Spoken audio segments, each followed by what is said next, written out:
Maren! Welcome back sa aking channel. Ngayon ay magluluto ako ng sisig ulit. At syempre ito ay ang chicken sisig! O chicken. So, eto na po pala, share ko sa inyo na meron na ako ditong chicken.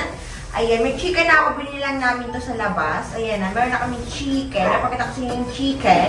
Ilapit ko yung chicken natin, Chorn. Ayan. Wow! Ayan, mainit pa yan, guys. So, yan. Ang gagawin ko naman ay hiwain natin itong mga chicken ng mga maliit na mga sizes. Ayan. Maliit lang na size, guys. Pwede nyo yung gayakin yung like, pag kinamay nyo lang, ganun. So, ganyan. Ayan. Ganun lang yung gagawin natin, mga mami. Para sa ating sisig. So, marami din akong mga video ng mga sisig. Tingnan nyo na lang, guys. Marami talaga. Ito na ako, gaya ko na tong mga chicken kanina, guys. On-off ko na, guys. In-off ko na. Gaya ko na yan. So, ngayon, dito naman tayo sa mga sibuyas tsaka sili natin na color green para sa sisig. Yan ang nakakapagpasarap sa sisig natin, eh. So, ngayon, hihiwain ko na muna tong mga kasibuyasan dito. So, ganun lang ang gagawin ni Ate Maren, no? Hiwain lang natin yan para tayo hiwa dyan. Lalaki o maliit, it's okay. Yan. Diba? Diba? Sobra naman tayo dyan. Naiiyak. So, ayun guys, marami na ako nilutong sisig. Okay? Marami na. Wow! So, ito po ay pang tatlong sisig na. Meron na tayong bangus sisig, meron na tayong pork sisig, at ngayon, chicken sisig. And next naman, seafood sisig naman, yung i-try natin. Pero ngayon, chicken tayo. At gabi na rin po pala ako nakapag-live ngayon para dito sa aking sisig na to, guys. At yun, maingay man, pero ganun talaga dito sa lugar natin, diba? Okay, dahil maraming nakakamiss ng vlog ko sa YouTube na magluto ako, at pinagbigyan ko na kayo. Eto na yun. Eto na. Kasi namimiss niyo yung pagluluto ko sa aking YouTube. Diba? Kasi lagi akong wala. Ayan. Slice lang natin. Mukhang marumi yung ano ko, no? Yung plate ko. Kasi dito ko rin kasi, nagkayak ng chicken. Guys, may taga-video ang Ate Maren nyo. Yung mama ko, yung taga-video ako napansin nyo. Tapos si Ate Maren magluto ng sisig. So, ngayon ihiwain natin ay itong sili naman. And pakita ko sa inyo kung paano maghiwa. Char! Makakapagpasarap sa ating Kaya guys, share ko sa inyo kapag nakita nyo akong bumili sa store nyo, tapos ganito yung kukuk ko, guys, hindi yung dirt. At sa mga gayak natin yun. Diba?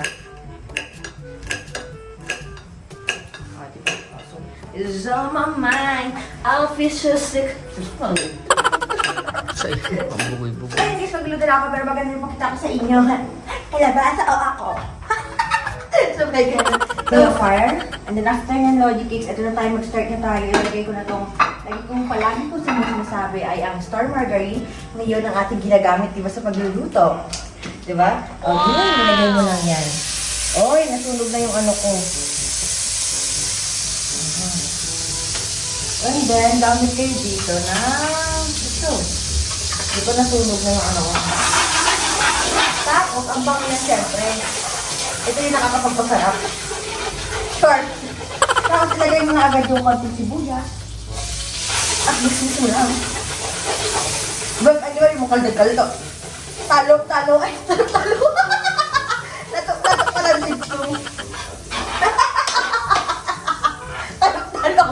Talo. Ay, Diyos, Mariosep talaga. So, syempre, makatapos niya, nalagay sa ako, ilalagay mo ito, guys, na chicken. Pinagkapawisin ako lagi pa ng niluto, guys. Dahil sa okay naman ang pagkakaluto, konti lang ang pagpaan natin. Mix lang natin. Okay? So, pinagkapawisin na naman ako, pero kaka. So, dahil ano naman yung chicken ko, guys, luto naman talaga siya, gara. Diba? Luto yung chicken ko. So, guys, ang hot. Gagawin tayo ng kalamansi, syempre. Kalamansi ang gagamitin ko. Ano ko? Ang bakit ito? Ang laki na dito lang. Lagyan tayo ng kalamansi, mga men. Ayan. Alam, ba't wala na ano yun? After yun, guys, ilagay natin yung mga ilalagay. Okay, ilagay na natin yung mga ilalagay. Ano? Wala na tayong apoy. Mix it well. Intig mo yan, te. At mayonnaise, kung saan nagpapasarap. Ayan, mayonnaise na tayo. Alam nyo guys, share ako sa inyo yung tatay ko. Nagbabalik sa labas. Kasi nga, tawal ng tawal ang aso. Ang aso namin. Eh, ako nga, i-vloggeries na naman dito sa ating pagluluto sa kusina show. Nakatawa pala ako guys, kasi may nag-comment dito. May nag-comment kasi dito guys, sabi ko, sige, utuin mo lang kami. Sabi niya, inuutok ko lang daw kayo ng mga viewers, kaya gumaganda daw yung bahay natin. Ha? What? Uy, grabe kayo daw. Grabe kayo salita. O, ayan o. Ang tagal ko nawala sa YouTube, kaya wag kayong mag-ano dyan. O, diba? Tapos, i-mix well mo na naman. Yan. Mix mo na yan. O, diba? So, yan. Ilalagay ko na sa plating na maganda. Char.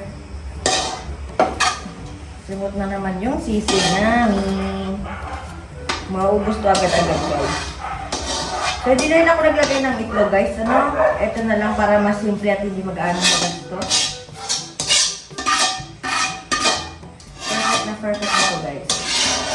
So, ito yung aming ulam ngayon. Tapos na tayo magluto ng ating chicken sisig. So, tara, kakain na tayo. Approve! Thank you so much for watching. At sabi nga ng Ate Mara niyo, clear your heart and mind. No hate, just love. Subscribe. Bye!